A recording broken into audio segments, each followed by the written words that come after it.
Hi, my easy members. This is the first time I read the story about for young children. And recently, I've joined the storytelling group. Um, Maybe 1 year later, I have to read story to children every weekend. So here's the practice moment, and let's start. Today, I'm going to read a story about ducklings. The topic of this story is Make Way for Ducklings. The author, Robert McCLOSKEY.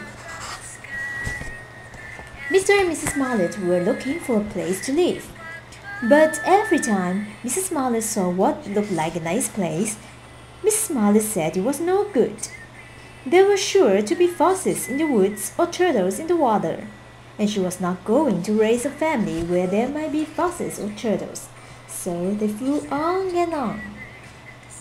When they got to Boston, they felt too tired to fly any further. There was a nice pond in the public garden, with a little land on it. The very place to spend the night, cried Miss Marlett. So they flapped. Next morning, they fished for their breakfast in the mud at the bottom of the pond, but they didn't find much. Just as they were getting ready to start on their way, a strange enormous bird came by. It was pushing a boat full of people, and there was a man sitting on his back. "Good morning," quacked Miss Marlett, being polite.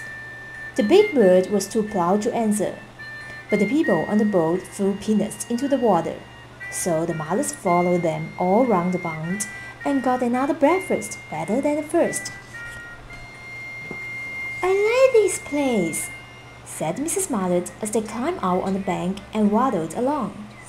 "Why don't we build a nest and raise our ducklings right in this pond?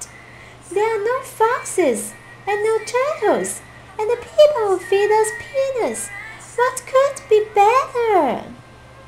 "Good," said Mrs. Marlett, delighted that at last Mrs. Marlett had found a place that suited her. But "Look out!" squawked Mrs. Marlett, all of a titter. "You'll get run over!" And when she got her breath, she added, "This is no place for babies. With all those hurried things rushing about, we'll have to look somewhere else." So they flew over Beacon Hill and round the State House, but there was no place there. They looked in Luspen Square, but there was no water to swim in. Then they flew over the Charles River. "This is better," cried Miss Marlett. "That island looks like a nice, quiet place, and it's only a little way from the public garden." "Yes," said Mrs. Marlett, remembering the peanuts. "That looks just like the right place to hatch ducklings."